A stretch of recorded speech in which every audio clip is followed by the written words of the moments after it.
Hello, everyone, and welcome to Trek Canon. So, recently I said that I was going to be talking about Babylon 5 here on Trek Canon channel. And here's the thing before I got into it, right, there's been a lot of chatter talking about, well, Deep Space Nine and Babylon 5 are so similar, man, they rip off, Deep Space Nine is a rip off of Babylon 5 and blah, blah, blah, blah, blah. So, I figured I'd make this video as an introduction to Babylon 5 and talk a little bit about Babylon 5, not giving away the story as a whole, but focus a little bit on the differences between Babylon 5 and Star Trek Deep Space Nine. All right, so check this out, right? Let's talk about some of the similarities just right off the bat. Right off the bat, they both have jump gates near a space station, okay? They both have complex stories. They both have first officers with, shall we say, questionable or shady past. Yeah, we can say that safely about Commander Ivanova. All right, both of the stories have captains that are pivotal in a great war. Okay, now other than that, oh yeah, we even have two ancient races that use proxy armies and proxy civilizations to wage their wars. But besides all of that, right, they have absolutely nothing in common. And so let's talk about that. See, here's the thing. I got to give a little bit of backstory on Deep Space Nine and why it's so special to me. Just a few reasons. Now, for those who watch my channel, this is going to be kind of like, oh, okay, yeah, fast forward. But for people who are new to the channel, here's the thing. Babylon, up until Deep Space Nine premiere, right? Star Trek, the original series, was always my favorite, even above Star Trek, The Next Generation. Now, when Star Trek Deep Space Nine premiered, right, it got a lot of hate. Can you imagine a Star Trek who's never had a black captain coming out nowadays in today's climate? Can you imagine all of the social media, right now?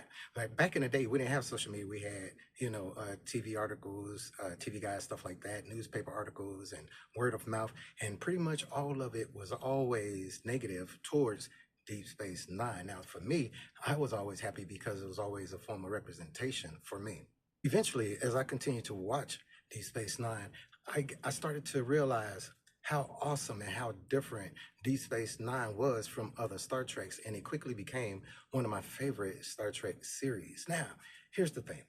I started watching Babylon 5 roughly around the same time, right? And right off the bat, I didn't think they had anything in common. Yeah, they had certain similarities and things like that. But to me, it was like saying, okay, Lost in Space and Earth 2 are similar just because they take place in space and sometimes people are lost, right? To me, it was similar that way, right? To me, they were very different things. Now, but Babylon 5, right, when it premiered, I was thinking to myself, okay, I could get past the cheesy effects and everything like that. But the thing is, the effects of Babylon 5 grew on me because they had their own unique aesthetic to them. Like when you seen a Babylon 5 special effect, you knew, oh, this is a Babylon 5. This is a Babylon 5 thing. Eventually, if you continue to watch Babylon 5, you begin to, start to realize the complexity of the story and just the little intricacies and details. And you start to realize, hey, Babylon 5 covers all types of things from predestination to, and for instance, Babylon 5 covers predestination as opposed to destiny with Deep Space Nine. But you got things like diplomats that's all on the station doing certain things to move their species along and move the story along, forming a basis of future events, all laying the groundwork for future events. You have different races that have actual differences in technology. In Star Trek, the Romulans, Klingons, everybody that Starfleet runs across in general, normally is equal to or a little bit greater than or a little bit less than Starfleet's current technological advancements, right?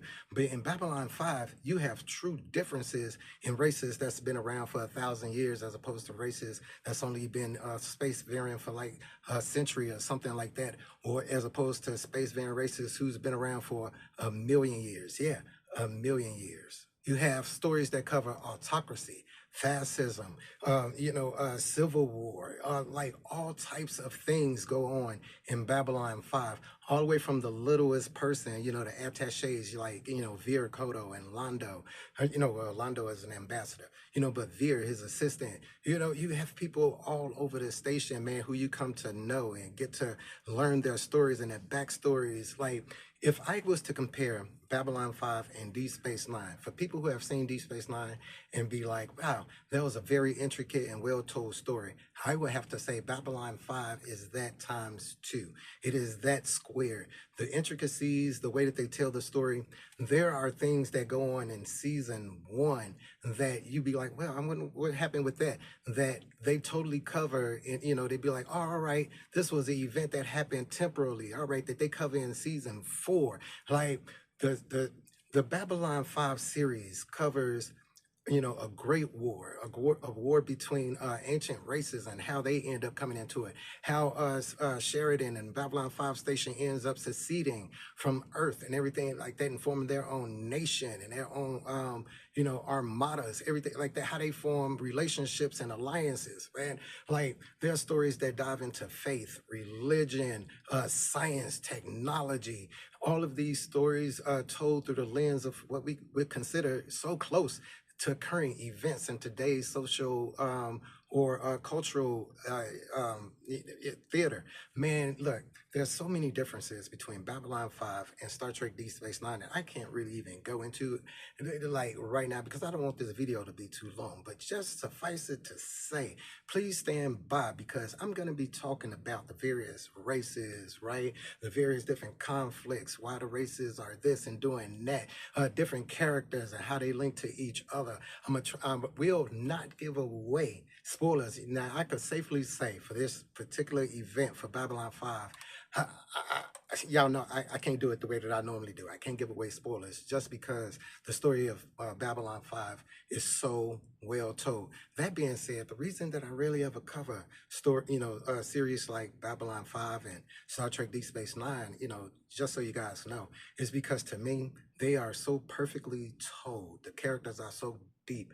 So, that, to really go into it would serve a disservice for anybody who haven't seen either of those two series. Anyway, yeah, please stand by.